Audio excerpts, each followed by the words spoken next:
Welcome to Kiss Kiss Bang Bang, the big butch manly pop culture podcast that must be mother, because we're always serving tea. I'm Andrew Wheeler. And I'm Shane Holland. All right, you've convinced me not to do the heightened accent, if that's what you're retaliating with, Shane. Today we're talking about icons of British fiction. We have picked a list of 41, I added one at the last second, 41 icons of British fiction, that is, fictional characters created by authors who are British or lived in Britain at the time of the creation or lived in a territory that became part of Britain. So yes, there are some Irish writers in here. I know that Irish people are not British, but if they were living in Britain when they wrote Dracula or Dorian Gray, then they count. Sorry about it. That's how it works. That's our imperialism coming through.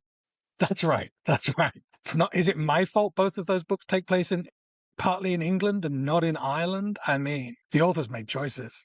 We all do. The other proviso, the other condition on this is only one character is entered per author. We've tried to put the best foot forward for every author considered here. Even if you're Shakespeare, you get one. You just get one. I think that's fair. Otherwise, we just have a gigantic list of every character that some of these people have ever created. It wouldn't be fair. It wouldn't be interesting. I mean, I'm hoping it's interesting. Watch this video, get no views. We try to do things we think you'll like. You don't. So, the tiers. The S tier is legendary, as in legend, as in best ever there was. A tier is fabulous, as in, well, from the word fable. All of these words are story and book related. Nigh on legendary. Very good. Booked and busy. They are blessed.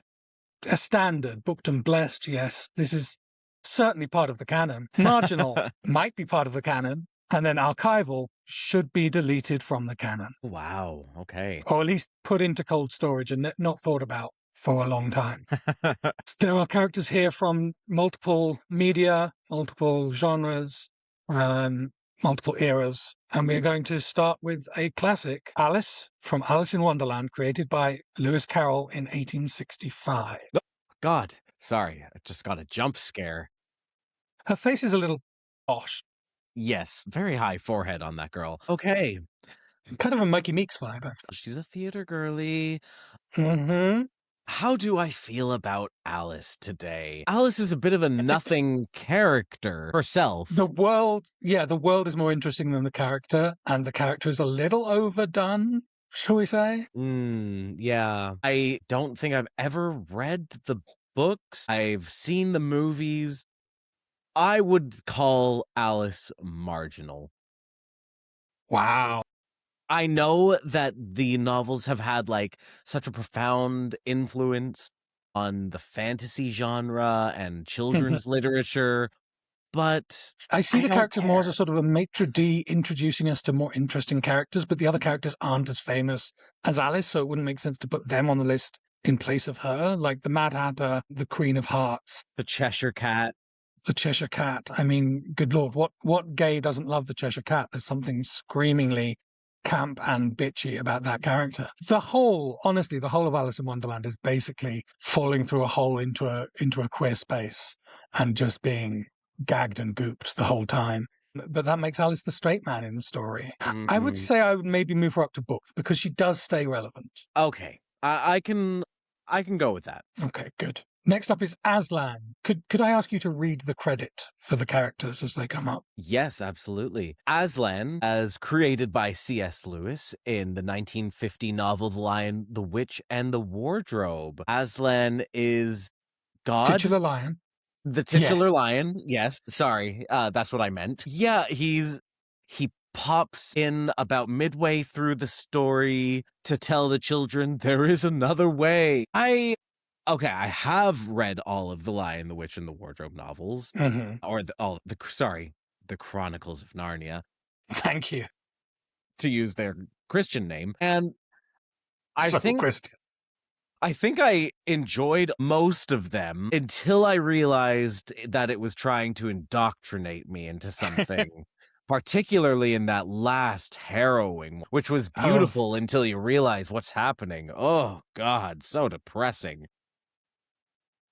The Apocalypse of Narnia, I think it was called. Yeah. Yeah, Aslan like the choice of character is because he is the pivotal character.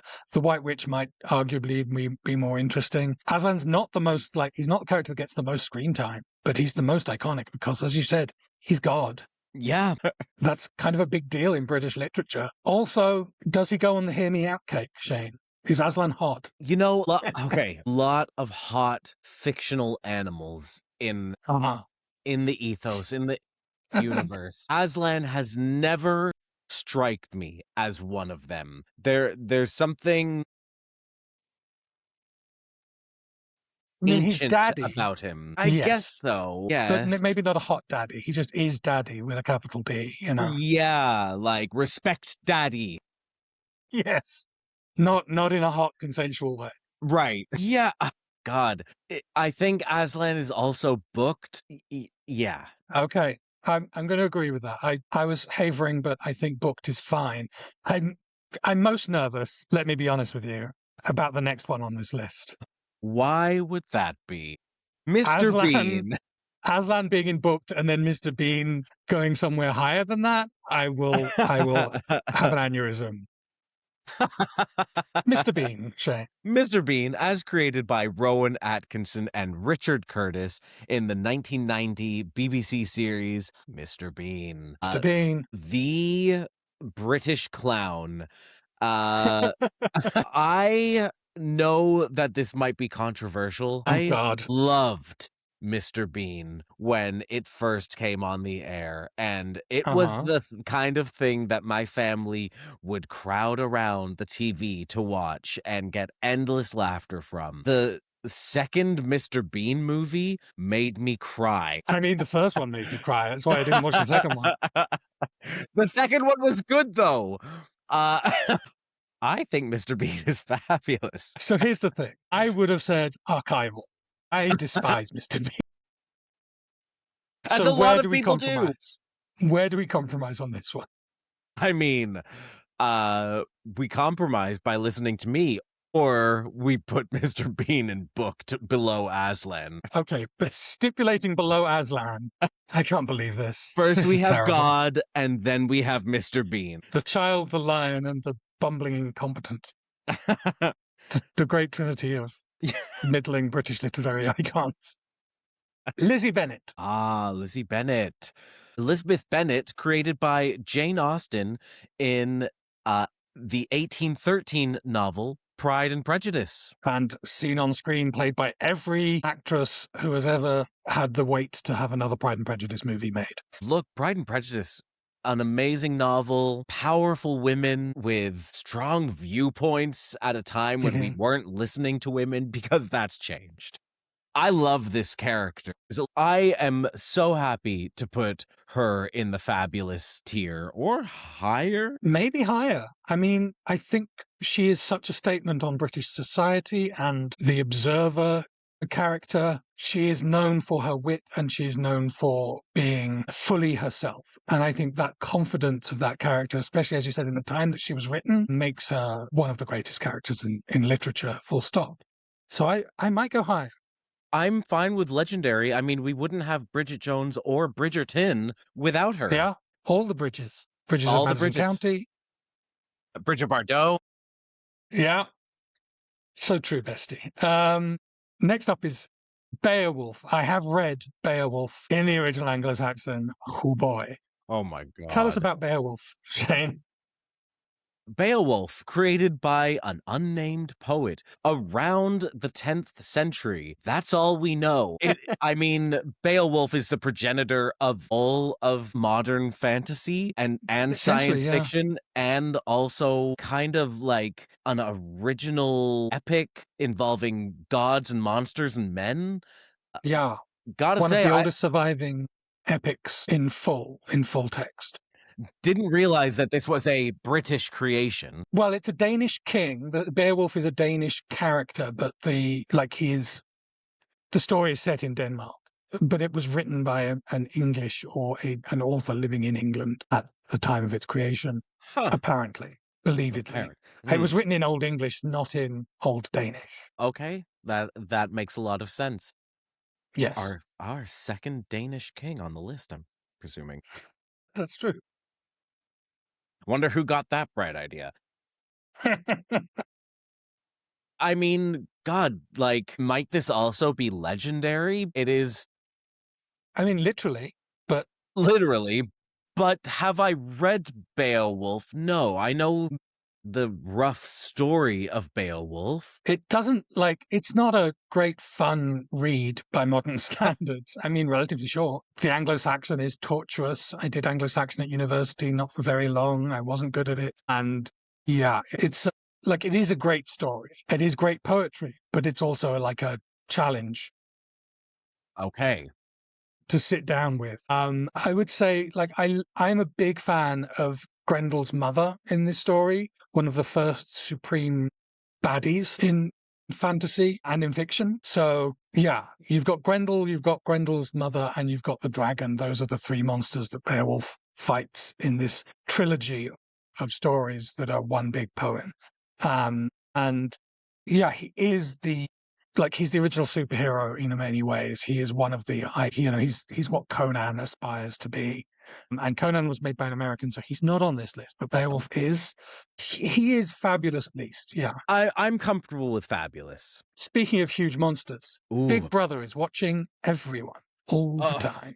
I mean, Big Brother, more relevant than ever, the farther we go from 1984. Oh, speaking of Big Brother, created by George Orwell in 1949 in the novel 1984. That's right. Not confusing. Yeah, this one is so overwhelmingly relevant, as are so many George Orwell characters. I could have easily have put Napoleon from Animal Farm in here. Mm-hmm. But I feel like Big Brother is the more pernicious and relevant of the two great despots of Orwell's work. Three great despots, if you count Hitler, who was just a full presence in so much of Orwell's work. It's hard not to think legendary for me with this one. Same. I mean, I feel like I'm trapped thinking about recent news. I think it was Pete Hegseth recently who was pulled into a conversation where he essentially quoted Big Brother when prodded by a journalist. I don't know. The fucking sucks these days. Yeah, the fact that there are people who see this as aspirational is just like terrifying. We learn nothing from anything ever. No. So yeah, I'm happy to put this in legendary. All right. Well, this one will hopefully not be clogging up that spot. Blobby, aka Mr. Blobby. Are you at all familiar with this character? I have seen a clip of Dan Levy being introduced to Mr. Blobby and asking the same questions that all of us rational, sane people ask. What the hell am I looking at? Mr. Blobby, created by Michael Lego for Noel's House Party in 1992, became a sensation in the British media and I believe landed his own show before, as is typical English fashion, everyone revolted and said, no more Mr. Blobby. And now Mr. Blobby is having some kind of resurgence, a renaissance, and I'm not here for it. I hate this thing. We're having a nostalgic moment for Blobby. He was the 41st character. He's the one I added at the last minute because I was like, well, I feel like I have to. I just listened to Joel Widdicombe's podcast, Archive of Pop Culture, the first 4 or 5 episodes of that. It's a really fun podcast. You'll know Josh Widdicombe from all the panel shows. He unpacks the history of Noel Edmonds, the TV show host that was the body on which the parasite Mr. Blobby formed. So he does a 5-part history of Noel Edmonds and Mr. Blobby. It was getting the Christmas #1, as Widdicombe explains it, that made Blobby suddenly too tall a poppy, and the British people had to cut him down. He was always awful. He was always, but like awful in the same way that I think Mr. Bean is awful. So maybe you would have loved him. Honestly, probably. But I'm going to put him in the bin. I think that's where he belongs. I'm comfortable with that. Now, do we know anything about this next fella? James Bond? Seems familiar. Haven't seen or heard anything about him in quite a while. Has been a while. Coming on 7 years. Yeah, I mean, James Bond, created by Ian Fleming in 1953's Casino Royale, continued on for another 17 novels and or short stories and 26, I guess, films and countless adaptations and video games. I mean, this is a character that I know and love, and started an obsession in me, as well as millions and millions of other young men around the globe. This is a character that I think is legendary, and I think a lot of other people would feel the same way. How do you feel about Bond, Andrew? Well, to any viewers who are not familiar with us, this is the reason we started a podcast, was to talk about James Bond.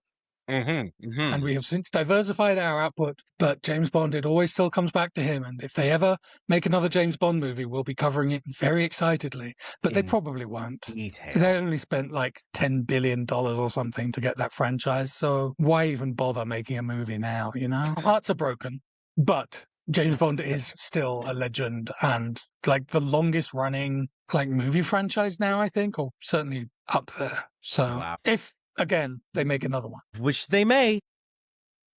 Who can tell? They'd have to cast an actor, and that seems such a commitment. Oh, God, actors. Wow. Someone else who spent time behind the steel curtain of fascism. You can decide for yourself where I think James Bond sits on which side of the steel curtain of fascism. Let's not ask questions we don't want to answer. This is Sally Bowles, created by Christopher Isherwood in the Berlin Stories from 1937.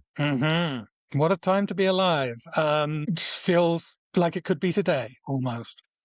Sally Bowles, made most famous by Liza Minnelli.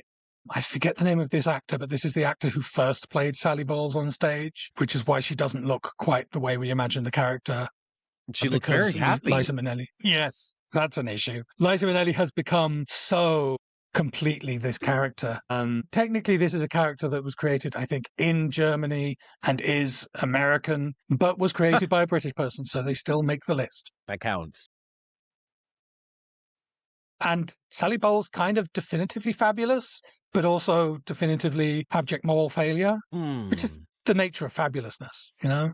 Yeah, tell me about it. Am I being unfair?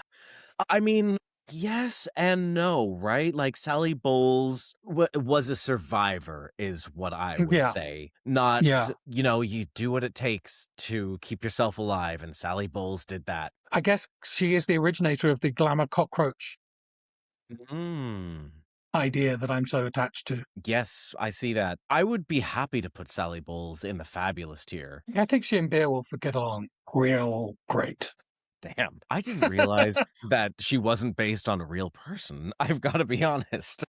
Well, she kind of is, but not entirely. Yeah, it's a fictional character that is inspired by a real person that Christopher Isherwood knew. So, okay, as a fictional character, she has been reimagined and repackaged, etc., etc. Technically, James Bond is based on real people. Okay, I guess every character is based on real people if you really want to break it down, except for Mr. Blobby.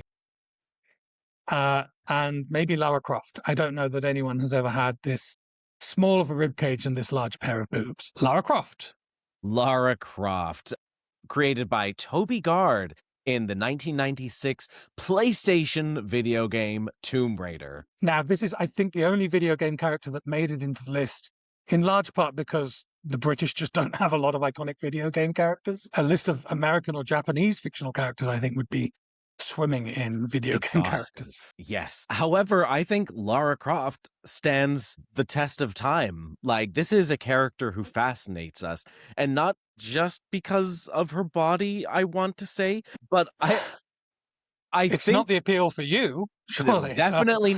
So the fact that I am intrigued by Lara Croft and not her target audience tells me that there is something more about this character.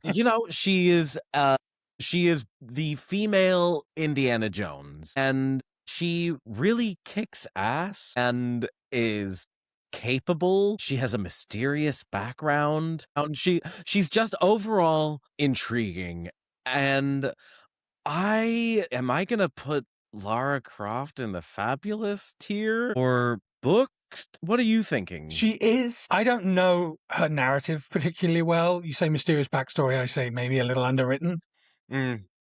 But there is a sense in which I don't know how iconic her story is that makes me a little wary about over elevating her. Oh. She is one of the great video game characters, but I would think booked is a fair place to put her. Okay, I Maybe can above- agree to above- that.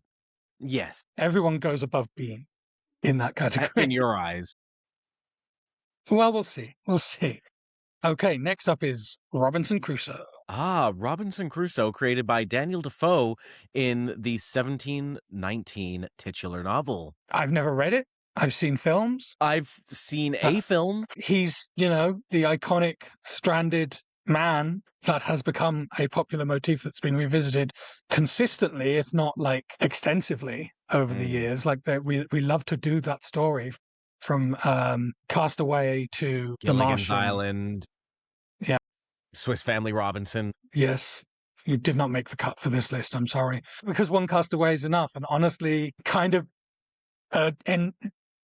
thinking marginal for this one. I feel like it's slightly past its due. I think our problem today is that we're too connected to other people, and that's isolating, rather than that we are disconnected. I love that reasoning, and I am 100% in. Clarissa Dalloway, created by Virginia Woolf in 1925. I gotta say, I don't know who this is. There was a that would be the case. I think Virginia Woolf is not taught in Canadian schools the way she is in British schools and universities. And also her story is a little unspectacular. Like there was the part of me that wanted to go, if you're going Virginia Woolf characters, Orlando, that appeals to the sci-fi nerd and the fantasy nerd in me, and also the queer nerd in me, the gender-flipped, immortal poet, chevalier. Like, that's an extraordinary character, but Mrs. Dalloway is the more Virginia Woolfy character and the more appreciated, I think, in worldwide literary circles.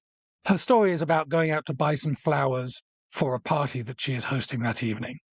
That is the story of Clarissa Dalloway. Wow. Seems riveting. Underwhelming.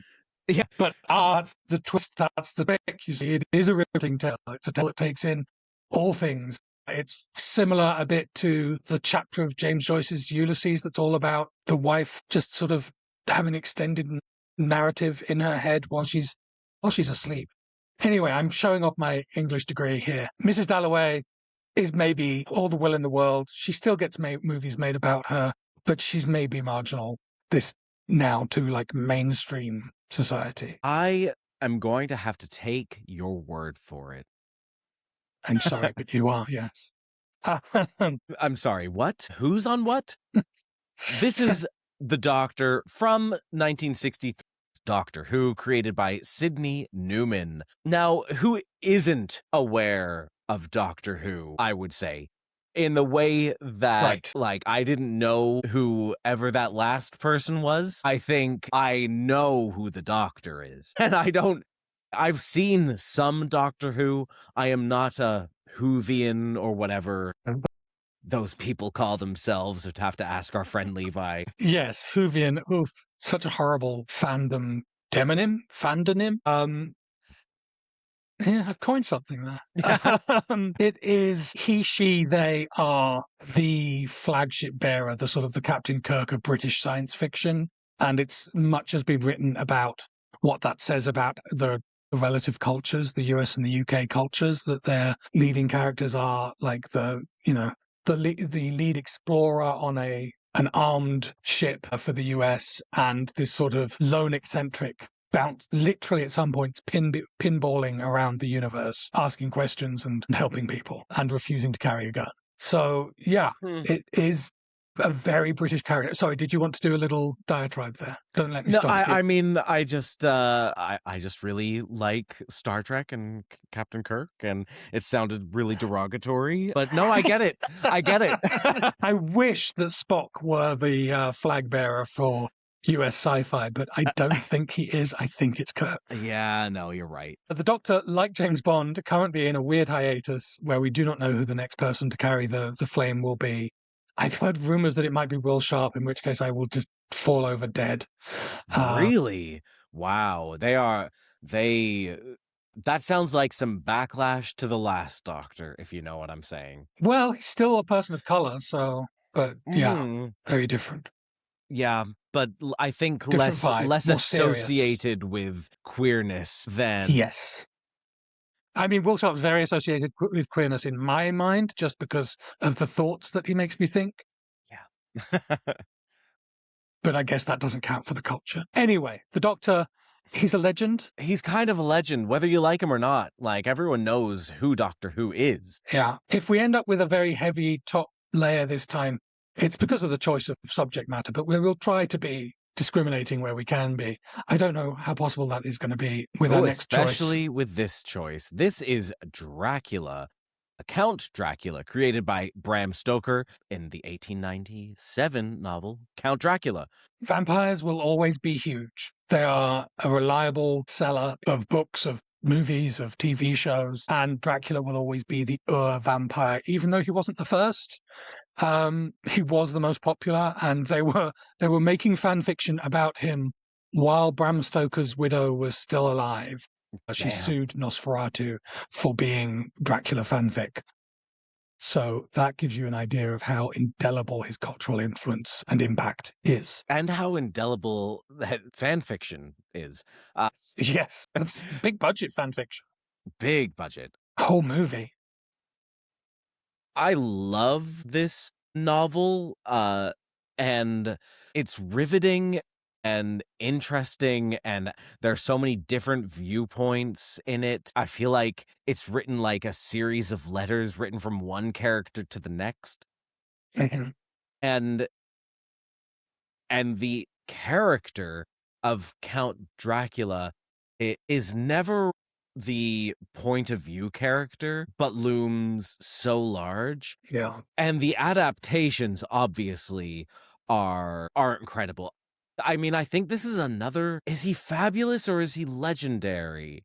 I would say fabulous because he has inspired legendary characters. Oh, interesting. You mean Buffy? Yeah. Great. Next on the list, Judge Dredd. Judge Dredd. Judge Dredd, created by John Wagner and Carlos Ezquerra in 1977's comic novel, Judge Dredd. Comic.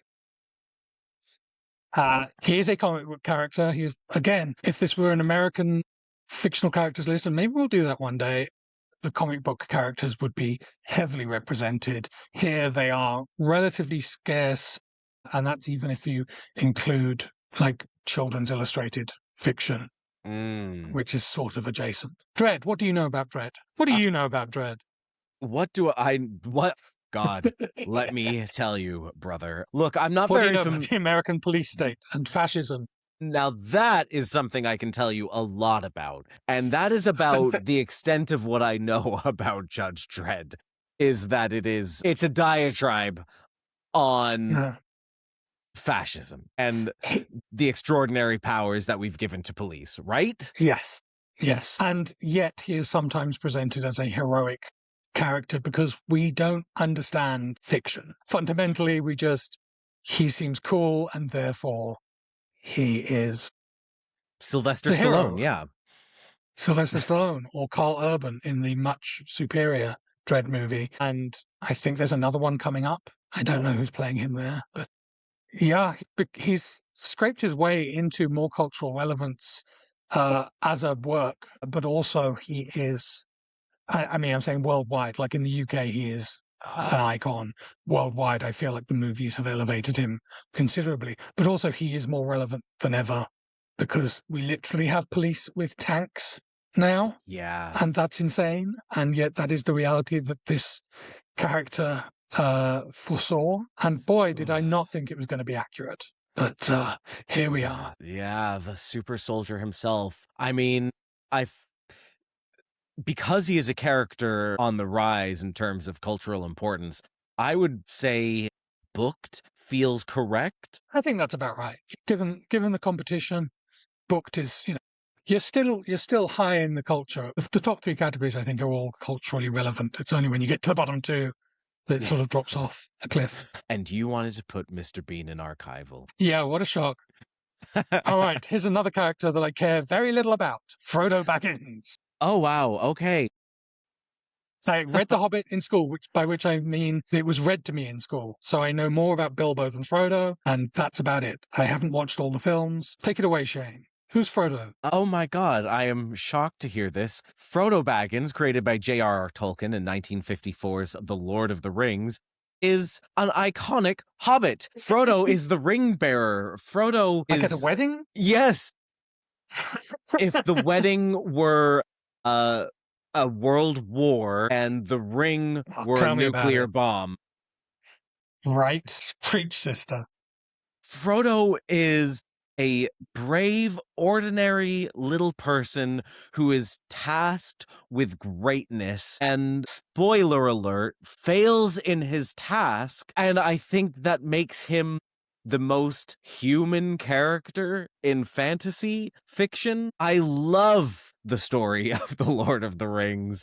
I have seen all of the extended editions of each of those films multiple times. I have read those novels and the other novels in the series. For me, Frodo is legendary, but I feel like you want to talk me down from that ledge. I mean, I can't really. Like, I don't have strong opinions on Frodo. Like, I watched the first three films once. That was enough. I guess maybe he's not in the other ones. I don't know. No. Because they're prequels, right?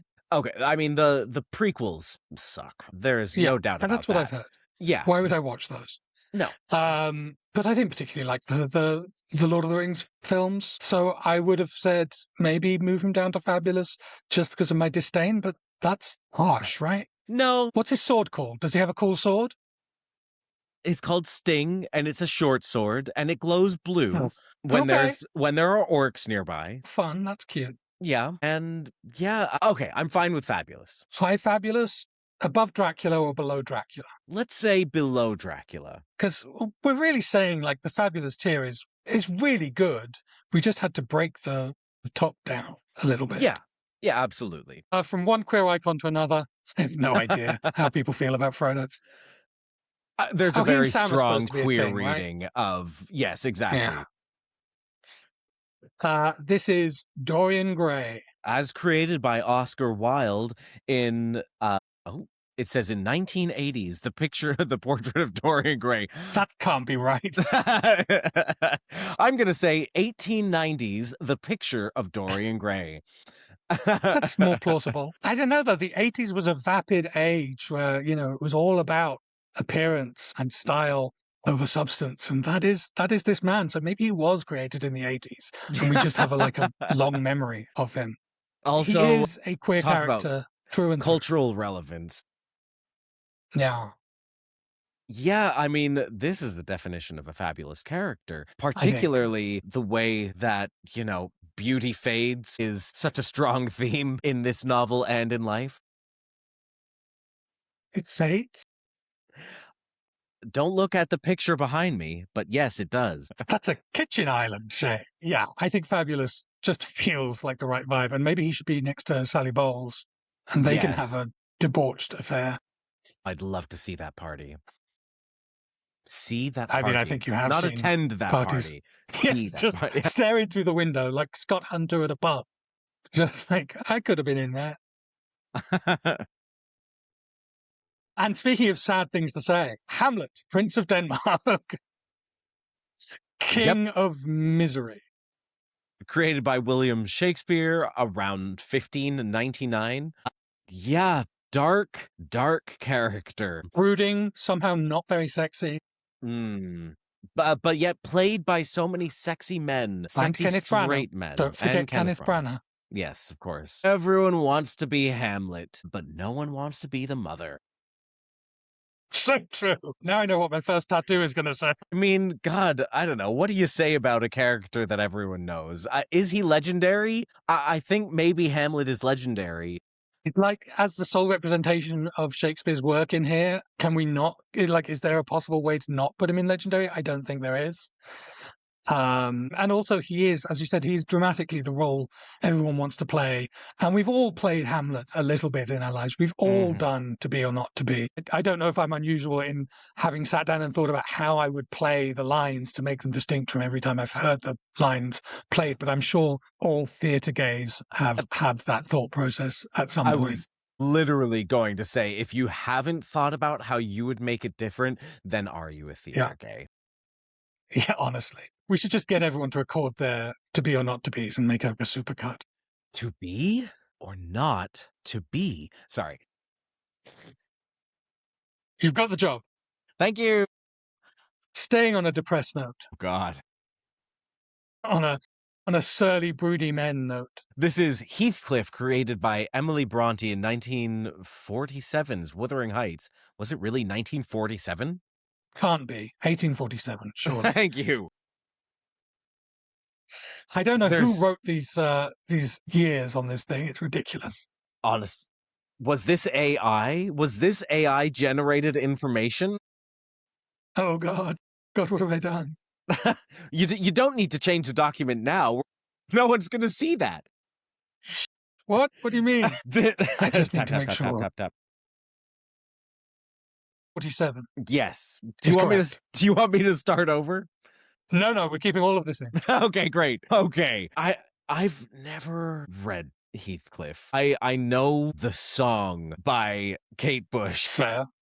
I matched with a really cute guy on Tinder or Hinge or one of those. Like, not one of the sex ones, one of the eventually sex ones. Right.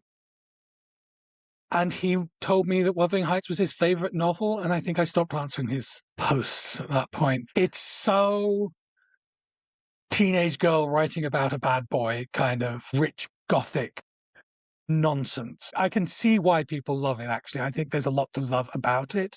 I read it at a time in my life where I did not vibe with it at all. But he is the ultimate bad boy. Like, he is the Lord Byron of fiction.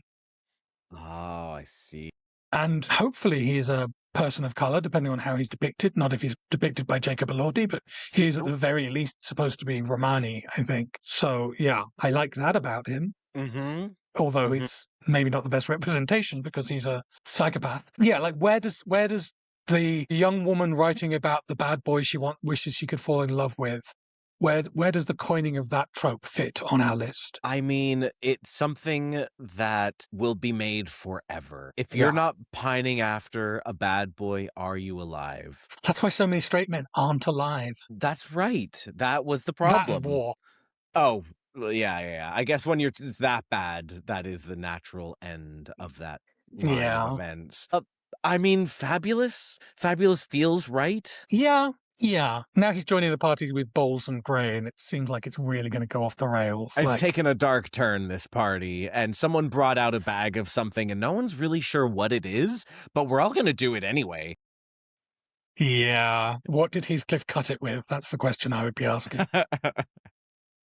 Not coming to the party, but taking his own drugs in the privacy of his own study like a gentleman, Mr. Sherlock Holmes. He will be investigating what happened at this party after there was a murder. Sherlock Holmes did it. Absolutely, she did. It's always the woman.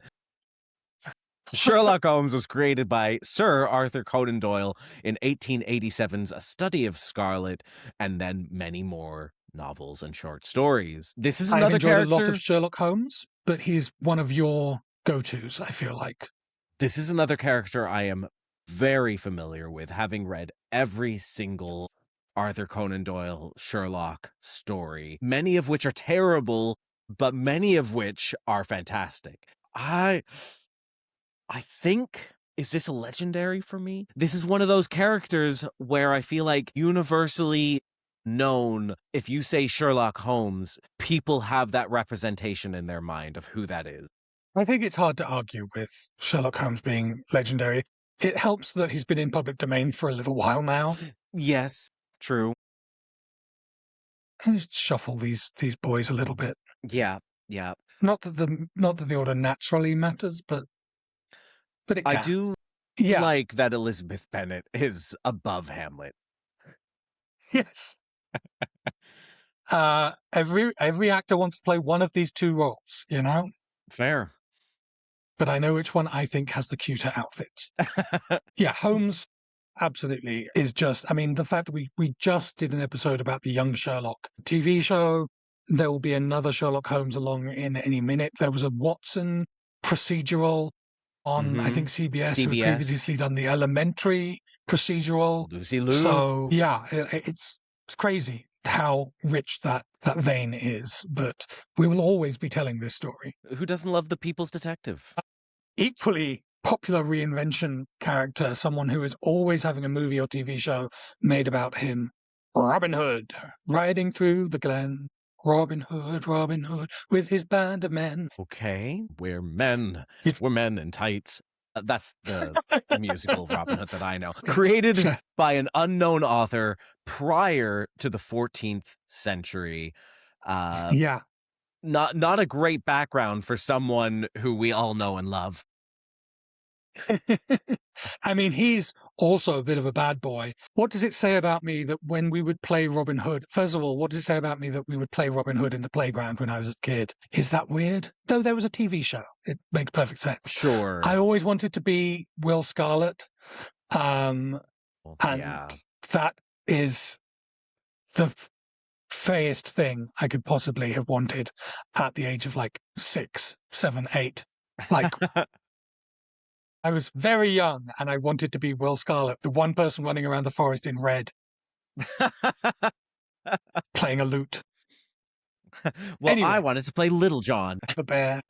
And of course, Robin Hood is a sexual icon because he is a fox in a Disney movie. Yes, and for no other reason. It couldn't be that he robs from the rich and gives to the poor. That's not sexy at all.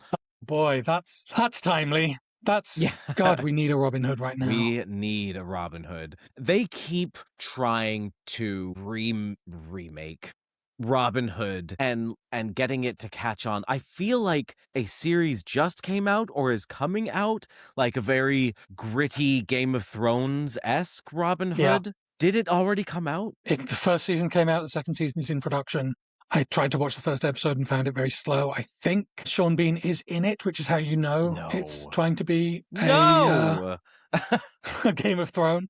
We can't do that. That's too similar. I mean, he's probably only in the first season, maybe just the first episode. You know Sean Bean. That's true.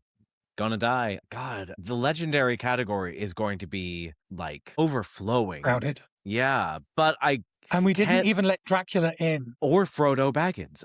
But I feel like this is such a historical character. But we have Beowulf down there, so I will say no one's reading Robin Hood anymore. Fair. I did as a kid, but I don't know if kids today ever go back to the source material. Okay, Fabulous and maybe makes that sense. Puts him, high Fabulous. Yeah. Oh, am I going to get in trouble for putting him ahead of Frodo? No. I think longevity trumps shortness. Yeah. Mr. Hyde. Yeah, pretty great makeup. Very. Mr. Hyde, in conjunction with Dr. Jekyll, created by Robert Louis Stevenson in 1886, Dr. Jekyll and Mr. Hyde. Hey, I didn't put 1986. I'm showing growth. I'm so proud. Again, the relevance of this character remains pretty high.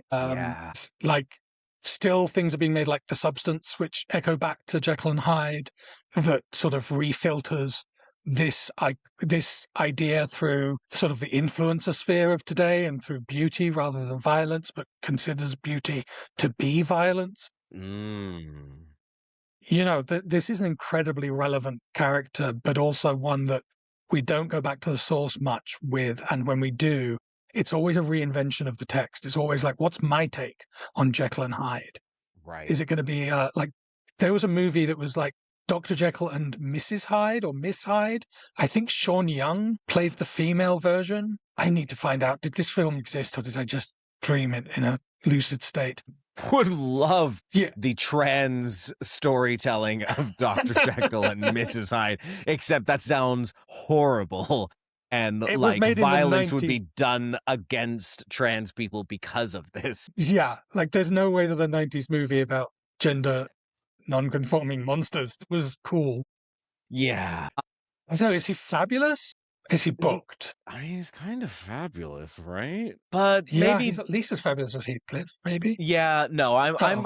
I'm happy with fabulous. When I'm looking at the booked category, I'm like, yeah, those are all non-entities for me. But fabulous, Yeah, like the people on booked are people that stories happen around or to. mm-hmm. They are Mr. Bean. devices more Yeah. than they are people.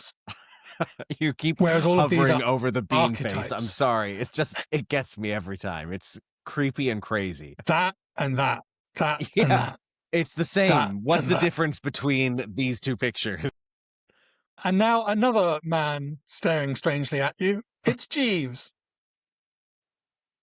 Jeeves, as created by Ask Jeeves. Sorry. Created by P.G. Wodehouse in 1915's Extricating Young Gussie, which we've all read. Am I right? The fact that you called him Wodehouse shows that you don't know. Shane. Is it Wodehouse? It's Woodhouse. But it's spelled Wodehouse.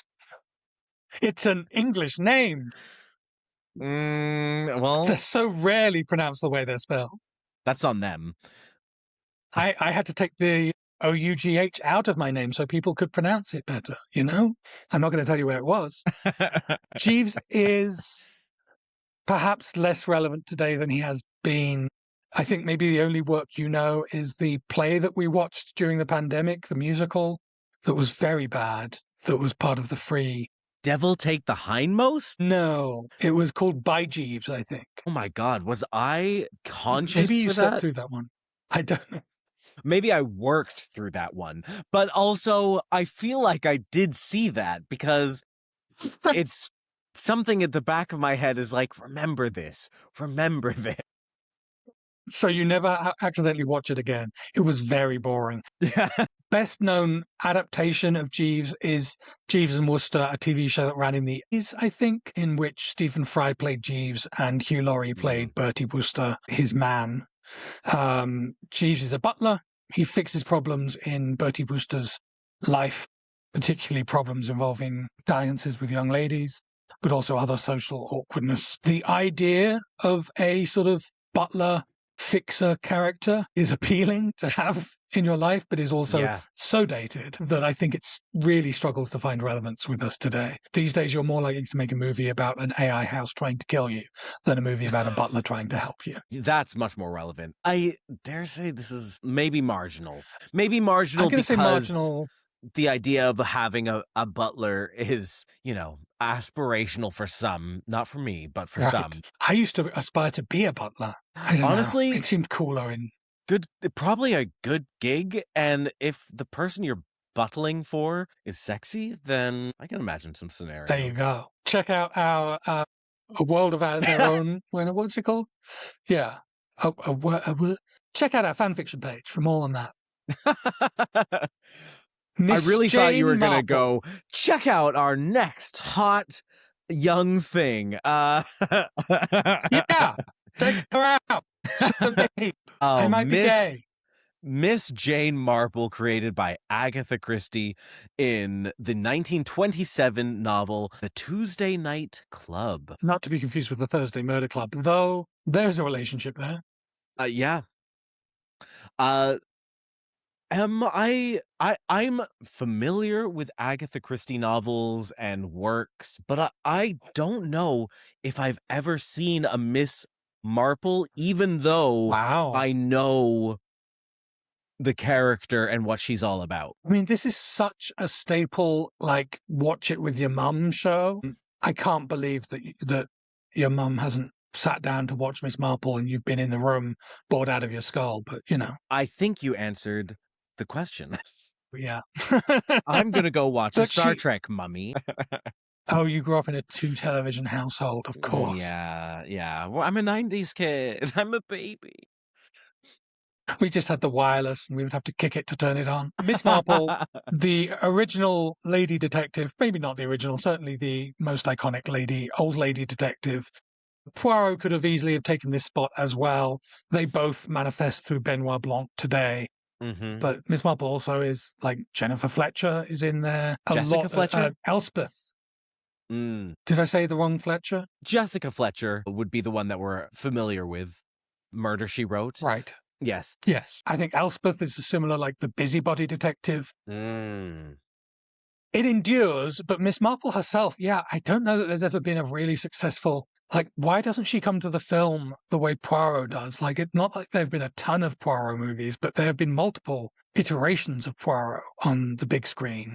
Marple seems to be firmly on the little screen. Yeah. And also like Midsummer Murders, all of these other cozy yeah. TV shows, the whole cozy mystery genre starts with Marple.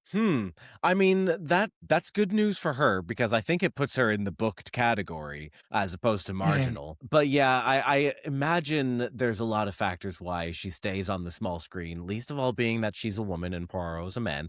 But also, I feel like Marple-style mysteries are meant for the small screen because of their coziness, because of like and correct me if I'm wrong, but I feel like they're never too dangerous. Like Miss Marple herself is not solving like disembowelments. She's solving like who shot the tailor in this quiet little village.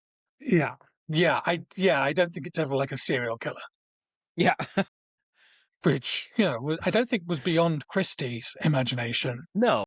Per se, but yeah, was too violent for Marple. She's definitely not a violence. She doesn't exist in a world of violence. She exists in a world of just murder. Just, murder is rude, not It's violent. so hard to have a cuppa after you've seen a beheading, you know? Yes. Yeah. Okay, Merlin. We're going back to that, one of the most prolific authors, unknown. Wow, he's done so much. Well, this does say that Merlin was created by Geoffrey of Monmouth, although is that true for real? I think it's hard to... I think Geoffrey of Monmouth is the person who gets the credit because we know his name. Right. Popularized maybe a Merlin story. Merlin first appearing, again, take that loosely, is Proficiae Merlini. And yes, my Latin accent is beautiful. Stunning. I'll drink to that. I mean, the wizard, God, when you asked me if it should be Frodo or if it should be any other character than Frodo for J.R.R. Tolkien, I said, well, Gandalf. And you said, well, we have Merlin. And I was like, well, we can't have the same character on here twice. That's kind of it.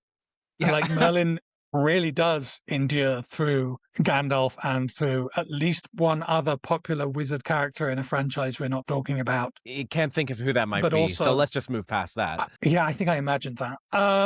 But also, like, he's the Dungeons and Dragons archetype of the wizard. Like, he's wizards. He is all wizards. Yeah. And he's actually a more enduring meddling sidekick than Jeeves. Like, he's kind of the same role. The sort of almost tricksterish assistant to the master who gets in there and solves things. But this one's more likely to like murder you with a holly bush, which is fun. Witchy, actually. I mean, the influence that this character has had on like past cultures and our current culture, I don't think can be overstated. This might be another fabulous character. He wears a lot of robes. He does. And he's got to keep that beard in tip-top condition. So probably a bit of beeswax going on in that. Yeah. But also... And then he has to fight a bear. Yeah. Yeah, no, actually, there's a lot of versions of Merlin that aren't particularly glamorous. Speaking of glamorous... Divine, the monster, Frankenstein's monster, created by Mary Shelley in the 1818 novel Frankenstein? Dr. Frankenstein? Yes. Yeah. Just Frankenstein. Okay. Or the modern Prometheus. The modern Prometheus. Thank you. I knew there was something I was forgetting. Look, Frankenstein's monster has been terrifying, sexy, hideous. Jacob Elordi. This is another novel that I've read. I'm always like just patting myself on the back. Oh, you've read this one. Well done. I am cultured. And it's like it is a brilliant novel. And I mean, what can be said about it that hasn't been said already? Like Mary Shelley created gothic horror for us all to enjoy for hundreds of years. And science fiction. God, is Frankenstein's monster fabulous to me? Or is he legendary? I mean, he might be legendary. Like, he is the sympathetic monster. There's that great meme. Was it the Sun newspaper or something? It was like covering the most recent Guillermo del Toro Frankenstein, and the critic was like, this woke Frankenstein has tried to make the monster sympathetic. And it's like, no, that's amazing. the text. That's what it's about. God, I love it when people miss the point so hard that they land flat on their face at the truth. Yeah. That's incredible. Yeah, Mary Shelley out here for all the goth girls saying outsiders are sexy and misunderstood. Saying, but I love him, Daddy. But I love him. Yeah. Yeah, Frankenstein's monster is legendary to me. Up he goes. Up he goes. Oh my goodness. Does it get better than this?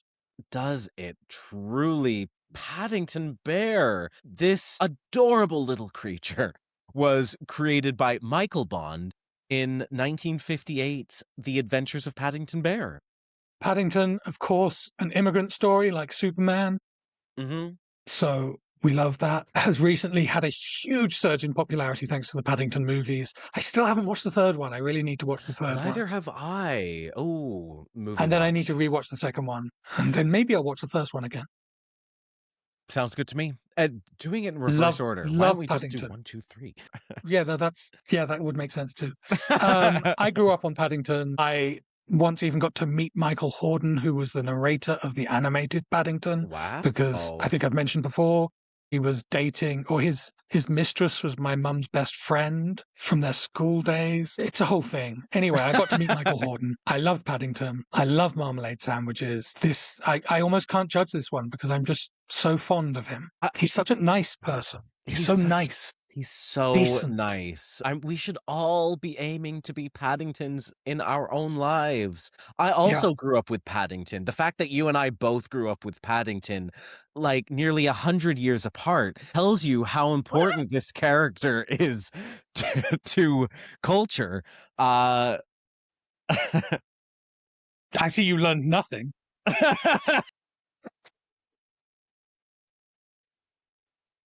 Paddington doesn't stand for insolence. I think that Paddington is legendary or fabulous. Part of me wants to put him in fabulous just because Paddington is fabulous, you know? Right. I think there's a strong case to be made for he has ascended to the level he should have always been at culturally, because he is the hero we need right now. In a world of indecency, of absolute moral failure, he is a beacon, and that is why he is suddenly huge. And there are no better role models for kids and indeed for adults. I support putting him in legendary. All right, I'm fine with that. I love it. Yeah, above the monsters of history, please. Another monster, Peter Pan. Monsters, right. Peter Pan, created by J.M. Barrie in 1902's The Little White Bird? I'm sorry, what? Yes, I think was it a play? No, it was a short story. And then the character was adapted for the stage in the play Peter Pan, but the first appearance was The Little White Bird. Huh. You learn something new every day. Peter Pan, what a little freak. What a freak. Demon twink. Honestly. Demon twink, yes. Yeah, just chaos. Well, that's an icon. This could be legendary for that alone. Yeah. God, I mean, I hate to say how relatable Peter Pan is, but like, what child wants to fucking grow up? What adult doesn't wish that they could get their youth back? Peter Pan came out of such a sad man. The character endures. Of course, for me, when I think Peter Pan, I think Mary Martin. So what does that say about me? But I think for all of us who were born before 2000 would say that the Peter Pan we knew was either a cartoon or played by a white British middle-aged woman. So I think that was a North American thing, the Mary Martin Peter Pan. Wait, what? Wasn't it? I don't remember ever seeing Mary Martin as a kid. Oh wow. I Yeah, had sorry. that stage play. I guess it was on VHS, and I'm pretty sure I watched it every day for like years, driving my parents Wow. insane. Yeah. I guess that says And a lot more about there, me than anything else. God. I feel like there has been a Peter Pan for every generation, pretty much. Like, I know there's for people around my age, the Jeremy Sumpter Peter Pan, I think, was a big deal. There was another Thomas Brodie Sangster, I think, was Peter Pan for Yeah. people born about 15 years after that. There was the one with Hugh Jackman as Captain Hook. There is Hook, of course, which, where Robin Williams is Peter Pan. Yep. The fact that we keep making Pans, it really is a popular idea to keep going back to, and it is, as you said, this is another one that talks to our vanity and our craving for youth. But at the same time, Peter Pan is a bit of a creep, breaking into girls' bedrooms and trying to steal them away. I think Peter Gross. Pan belongs right next to Dorian Gray. Okay, is he going to the party?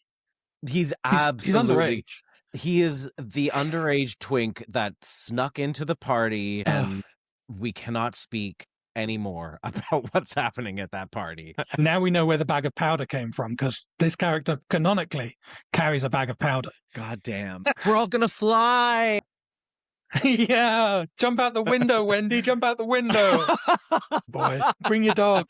This is the clip. Next up, we have Lady Penelope, representing the Thunderbirds, created by Jerry and Sylvia Anderson in 1968. Lady Penelope Crichton Ward, I believe, is the full name of the character, and this one was a later addition to the list. I had not included any Thunderbirds characters, and then you said, no, you have to. And I knew exactly who it had to be, because you and I both agree Lady Penelope is the moment, is fashion, is the other greatest British spy character in all of popular fiction. That is correct. I mean, she does drive occasionally, but she is driven mostly in a Rolls-Royce Phantom. She isn't just like a beauty icon. She gets in on the action all the time, and she is an integral part of the action. She gets entire episodes dedicated to her. I mean, Lady Penelope is doing it all, and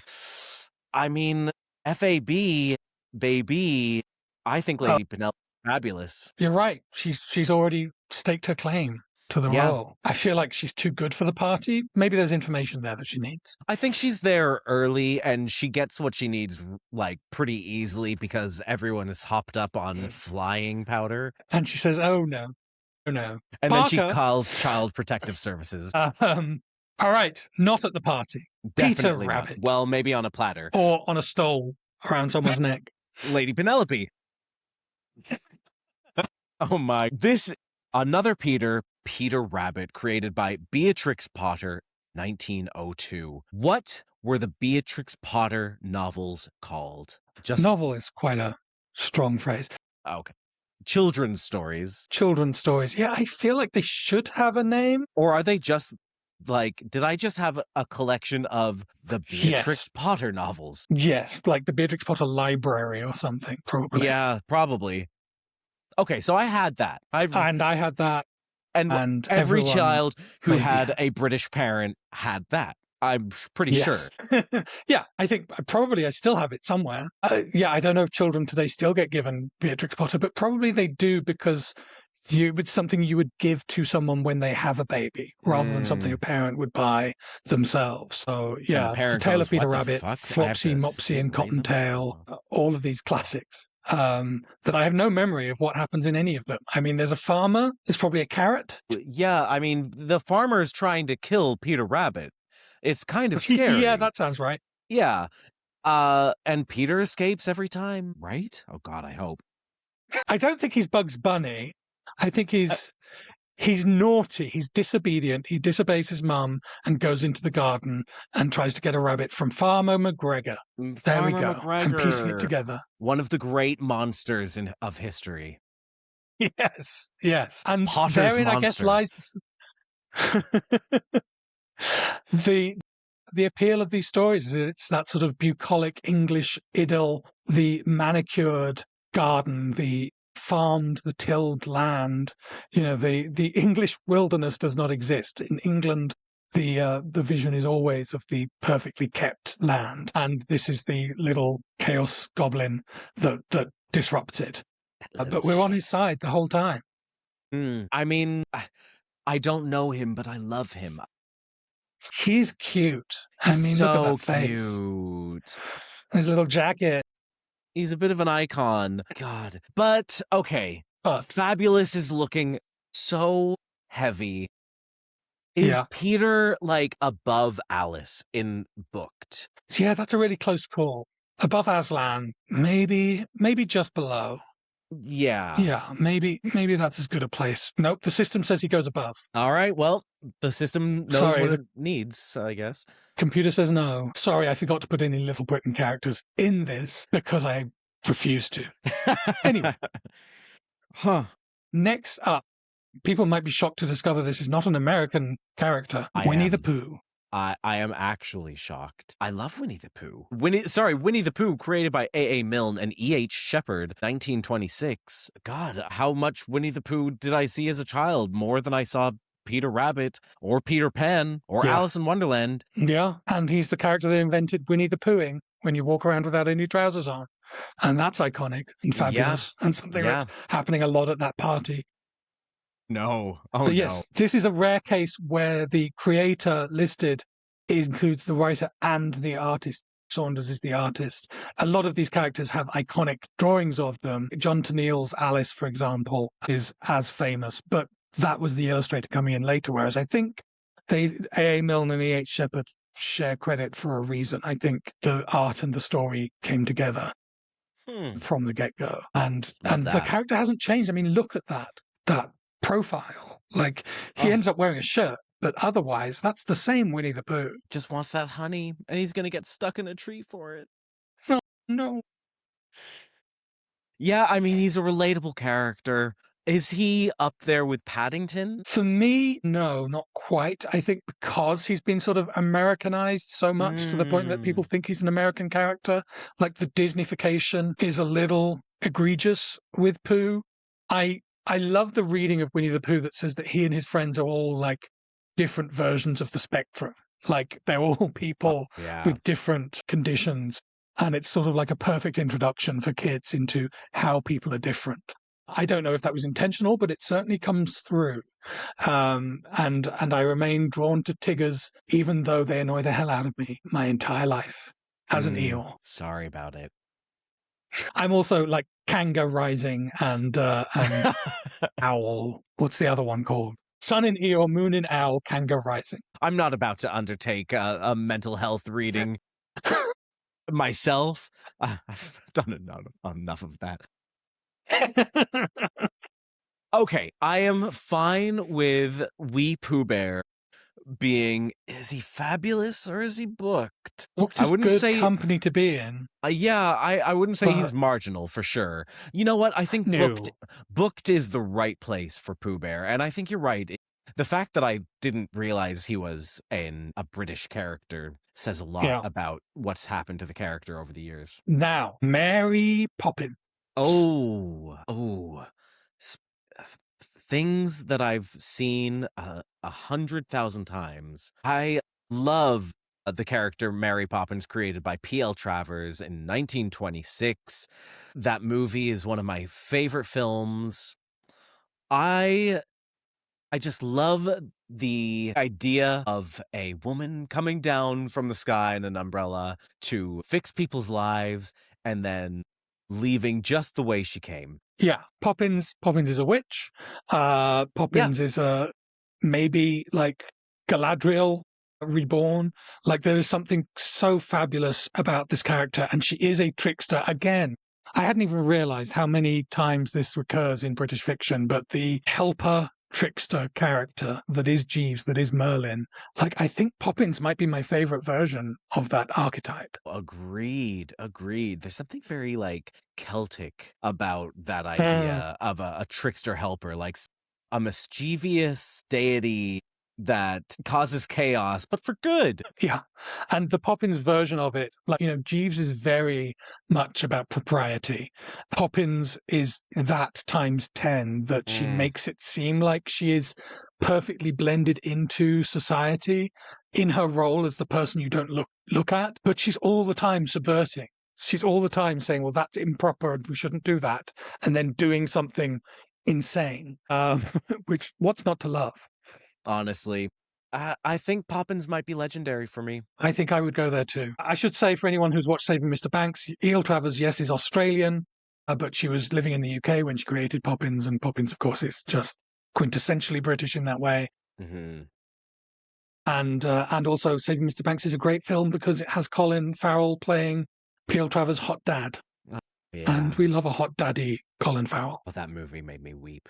From which end? Next up, Rorschach. Oh, wow. Again, for such an American story, I am shocked to learn that Watchmen, created by Alan Moore and Dave Gibbons in 1986, the year I was born, turning 40 this year. Oh, my God.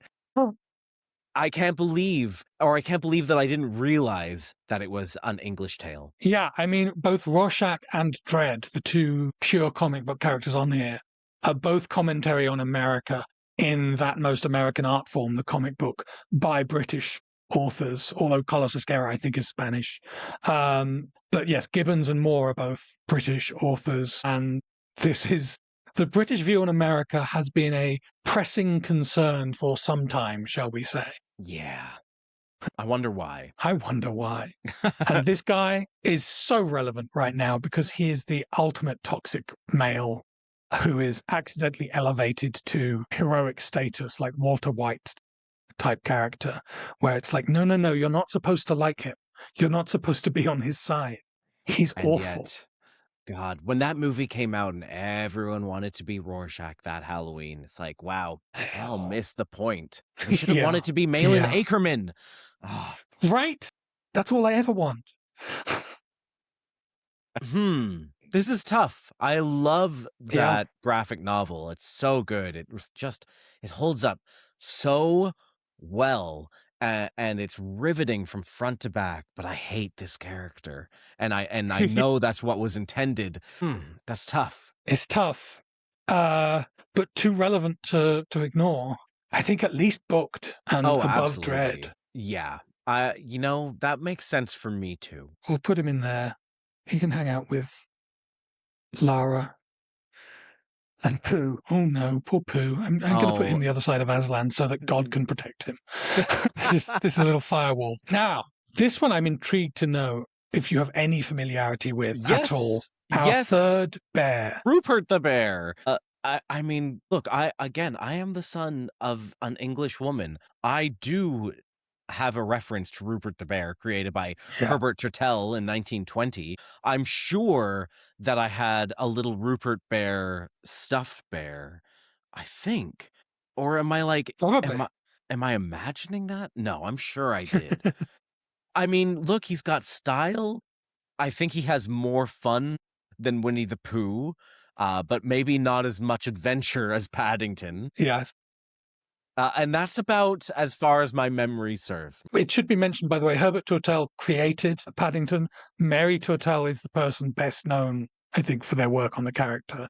She inherited Rupert and ran with the character for, I don't know, many, many years, like a half century or something. Oh, wow. And her works have sold millions globally. So yes, Herbert gets the credit for creating her. Mary, I think, gets the credit for him. Mary gets the credit for popularizing Rupert. I feel like I had Rupert the Bear novels alongside the Beatrix Potter collection. Yes. Yeah. And I always thought it was so smart the way Rupert is told is you get the story in 3 modes. So you get it in verse, in text, and in the visual image. So it's a great reading age thing. Like you can pick a different channel basically as you grow older. So so smart and also so sort of worthy. Like there was something about Rupert the Bear that was always a little bit like eating your greens. compared to some of these other bears. I don't think Rupert would ever eat a marmalade sandwich. Okay, definitely below Paddington. Is he below or above Winnie? Gosh, my heart says above, but I feel like people watching this are going to be outraged, both that Winnie the Pooh is low and that I dare put a less famous bear above him. But look at the style of him. I mean, honestly, he invented Burberry. You know what? I think we have to be controversial. I think he goes above Winnie, but like just above. Okay, let's see if I can do that. Close enough. Great. There we go. We have picked our superior bears.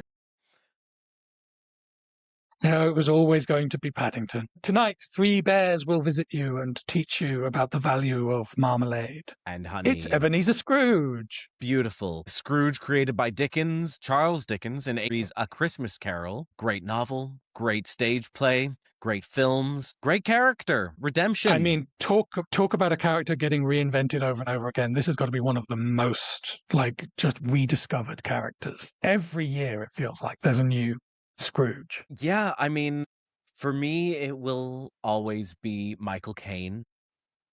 Mm-hmm. Patrick Stewart is up there. Yeah, God, Scrooge is such an odious person until he's not, until he lets the spirit of Christmas into himself. It's the myth of believing that rich, evil men can change. Yeah. Such a cherished idea that has no relationship to reality at all. Yeah, I guess the further into capitalism we get, the harder it is to find Scrooge appealing. Yeah, did he just go back to being himself a day later? Wait, is that the plot of Scrooge? Absolutely. No, even Bill Murray changes at the end. But I think it is that, it's not about the myth of the rich man changing his mind. It's the myth about the possibility of rich men, finding a new way. Or how do I phrase this? It's not that it's a temporary change. It's the myth that that change could be permanent and that they could find their humanity, right? That's the thing that we love about it, because it still is a myth. We're not seeing that in action. So, I don't know. Scrooge might be fabulous. He also is another character that wears robes for the entire time that we know him. That's true, though I wouldn't say they're the most fetch of robes. They're probably pretty nice. He's like a billionaire. But does he spend money on himself? Oh. I don't know that he does.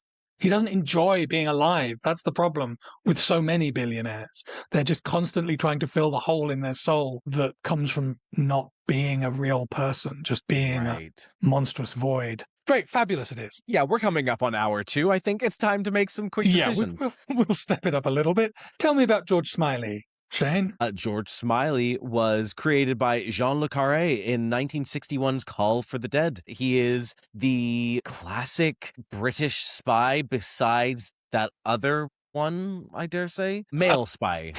Yes, not forgetting Lady Penelope. And he's a complicated character. He's more complicated than James Bond. He was created at the height of the Cold War instead of at the tail end of the World War, Second World War. So I feel like there's a bit more nuance about what is good? What are we fighting for? Who are we fighting? Who are we? Who are we? But I feel like Smiley isn't as recognized at large as Bond by far, even though Jean Le Carré is probably recognized as the far superior writer. Yeah, I think Smiley is too complicated for the kind of cultural penetration that it demands. The world is full of people who don't want the world to be complicated, so pretend that it isn't. George Smiley is not going to break through in that marketplace of ideas. So yeah, he's not a legend of Bond's stature. Where does he fall? I think he's booked. He's booked. He's definitely not marginal, because I think he's too good a character to be that. Yeah, and I think we are still seeing George Smileys being created all the time. Yeah. And indeed, Above God? Adaptations of George Smiley. Above God. Yeah. That was a statement. Smiley above God. And now another iteration of God on screen. Patsy Stone from the incredible comedy, absolutely fabulous, created by Jennifer Saunders and Joanna Lumley, airing from 1992 until, 2010? I mean, I don't even know that they're done now, honestly. Fair. They keep coming back. I watched some Ab Fab recently when I was at my mother's, and my God, it is still so funny. And Patsy is incredible and is a clown, like more of a clown than Mr. Bean hopes that he could be. Yeah, she's the clown I love versus all the other clowns that I cannot stomach. Honestly, she was a late addition to this list, but was when the idea came into my head, I'm like, oh wait, why?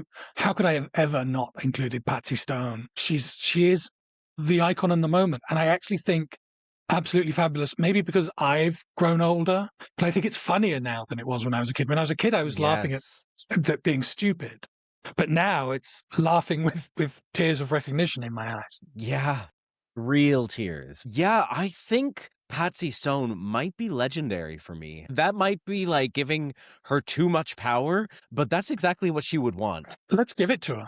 Let's put her up. Oh, I can't put her above the Doctor. That would be crazy. No. We'd get set on fire. Big Brother, then Patsy Stone. Perfect. We'll leave it there. Speaking of people who've had a train run on them. Okay, I grew up with Thomas the Tank Engine, the television series. Now, the novel, it was a novel created by Wilbert and Charles Audrey in 1946. Not a novel, children's book, illustrated children's book. Okay, thank you, of course. I am most familiar with the Ringo Starr followed by George Carlin hosted versions of Shining Time Station, which were the American PBS adaptations. It was like a wraparound story that featured the Thomas the Tank Engine shorts within it. You are blowing my mind that there is a cultural association between Thomas the Tank Engine and George Carlin. That is insane.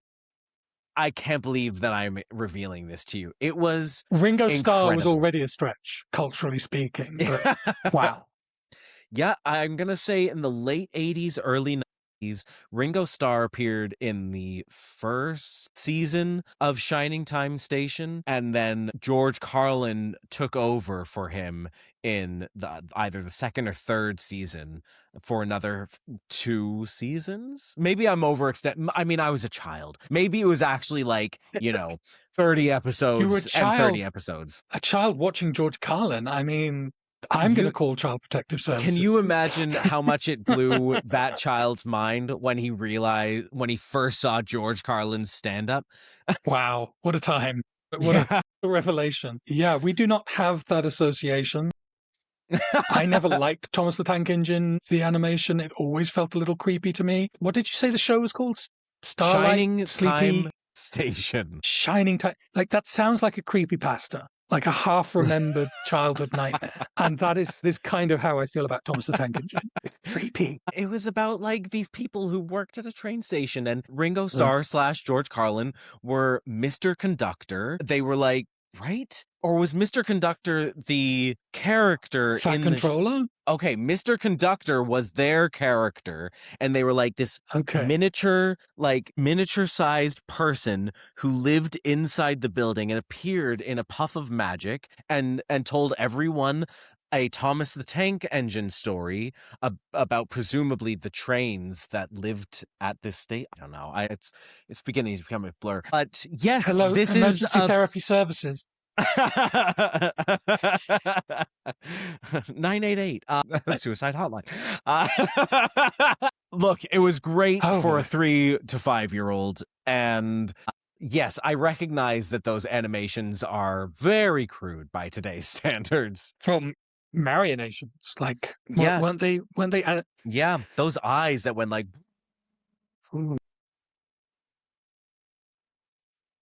Can't go fabulous with this one. No. I can booked. It's up to you, but I'm setting a firm ceiling on this one.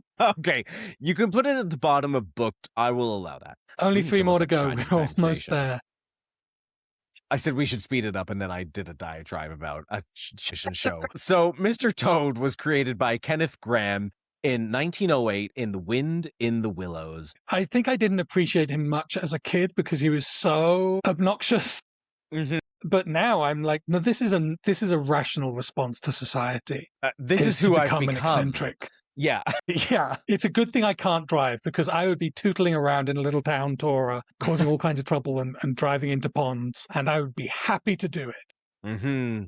So let me stress here for the viewers at home, Mr. Toad and Toad of Toad and Frog are different characters. One is the American Toad is Toad and Frog. The Wind in the Willows Toad is the British version created by Kenneth Graham. He is a pompous, wealthy Toad who causes trouble. Another tricksterish character, honestly. But I've grown to love him over time. But I'm just looking up Frog and Toad because I need to know that isn't the same character? They both love a tweedy jacket. What can you say? That's crazy. Actually, is that Frog in the tweedy jacket? It might be. I'm just There's really a whole upset deconstruction right we now. need to do here. I'm sorry. The fact that he's not Toad from Frog and Toad, I guess we have to move him down to marginal. Yeah, absolutely we do. One letter away from Toad. Mr. Todd. Sweeney Todd, created by James Malcolm Rymer and Thomas Peckett Prest in 1846, The String of Pearls. Not a work that has endured in and of itself. The Sweeney Todd that we have come to know culturally is the Sondheim version, I think. And that is the one that I will only be referring to as we continue to talk about Sweeney Todd. I think there was a TV adaptation of Sweeney Todd when I was a kid that I was probably too young to watch that was, and this is my Silver Time Station or whatever the heck it was called, memories of demon barbers floating in the ether in my brain. Miniature. The character, that's who it was. Okay, yeah, that makes sense. The demon prime minister of Downing Street.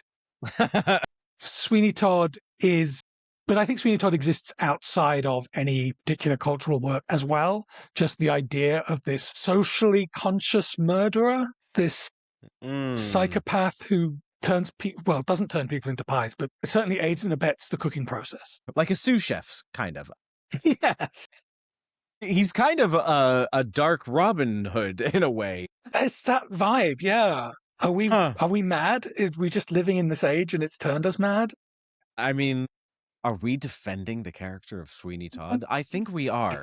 I don't know how legendary Sweeney Todd is. No. I feel like to musical theater nerds, not putting him there would be a slap in their face. But I am okay with keeping Sweeney Todd in the booked area. I think booked. And even then it's a little generous because he's not as iconic. He's not iconically reinvented the way so many of these characters are, at least not as regularly. But he could be. He should be, maybe. And certainly Schmigadoon Season 2, we did get a character that was a brilliant pastiche of Sweeney Todd. I just need more of that. Yes. But maybe I'm thinking too limited. Like maybe maybe Dexter is a Sweeney Todd, you know? Kind of. Yeah, absolutely. Absolutely. Interesting. So maybe mid-booked, but... Mid-booked. Below God. Below God.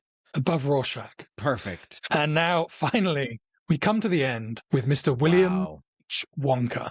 I don't know his middle name. Howard, created by Roald Dahl in 1964's Charlie and the Chocolate Factory, and immortalized by many, but most importantly, Gene Wilder. Yes. Gene Wilder, some awful human being, and that little squib. But it seems like they're going to keep making... They're going to keep making Wonkas because it's part of the Roald Dahl estate that Netflix has acquired, and they're now making an animated Charlie versus the Chocolate Factory where Taika Waititi will be voicing an animated Willy Wonka, so I'm quite excited about that. Okay. And Kit Connor will be voicing Charlie? an older Charlie. Yeah. So that sounds like a lot of fun. That sounds fun. Much better than whatever the last two versions of this character did. Yeah. Yeah. I think this is a character who has much more potential than has actually been fully explored, shall we say. Right. Wonka, the character himself, is a prick. Yes. An industrialist. Capitalist. Exploiter. Yes. Yes. Murderer of children. Just going to say that. Well, we all have the our children ups and murdered downs, themselves. You know? No one forced them to do anything. Okay, as if you wouldn't have gone swimming in that chocolate river, you little Augustus Gloop. I would have pushed Augustus in. I always fancy myself a Violet Beauregard.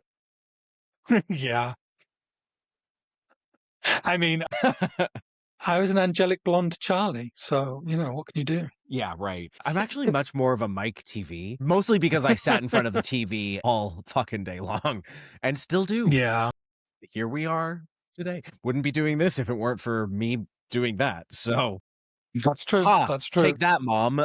The TV was worth something after all. I was probably a Veruca Salt, if we're being honest. Yes, if we're being honest. And we are. Which let's not be. Anyway, Willy Wonka. Willy Wonka is an asshole, and I kind of think he's fabulous. Yeah, I think he's fabulous too. I think he's the last attendee at the worst and best party of all time. Yeah, he's bringing the treats. Yeah, everyone needs a cupcake right now. Penn brought the bag, and Wonka follows through with the treats. That's perfect. Munchies ahoy.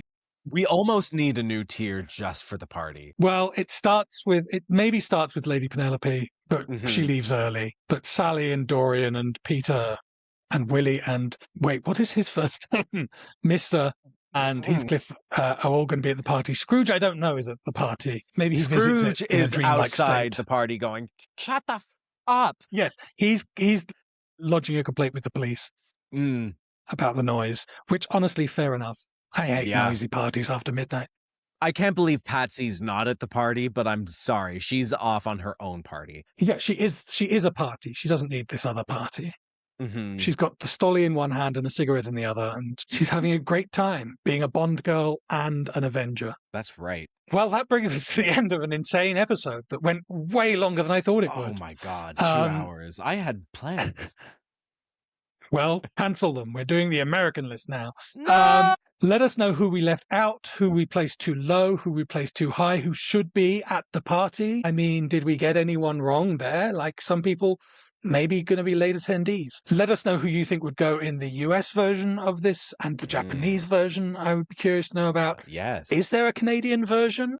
I genuinely don't know the answer to that question. It's going to be the Littlest Hobo and the Pokeroo. Oh, God, we can do better. And Offred. That's the Canadian icons of literature. That's a sad party. Really sad. And the Pokeroo's not even going to show up. You just missed him. He was just. Anyway, if you enjoyed this insane party, please click the like button. Please share with a friend, especially if that friend is going to be outraged about our choices and is going to leave a frothy comment. We love comments. We love when people get mad at us in the comments. And it fuels me, actually. I say, you leave a bad comment, I say, I will do a 2-hour episode. Thank you so much for watching and for sticking to the end. And if you did stick around to the end, leave a comment saying, wow, what a party. Just so we know that you were there with us. Thanks so much again. Kiss, kiss. Bang, bang. If you enjoyed this video, please click the like button and subscribe to this channel. You can follow Kiss Kiss Bang Bang on Instagram, TikTok, Blue Sky, and Letterboxd at KKBBpod, or email us at kisskissbangbangpod@gmail.com. Kiss Kiss Bang Bang is recorded in Toronto on the traditional territory of many nations, including the Mississaugas of the Credit, the Anishinaabe, the Chippewa, the Haudenosaunee, and the Wendat peoples.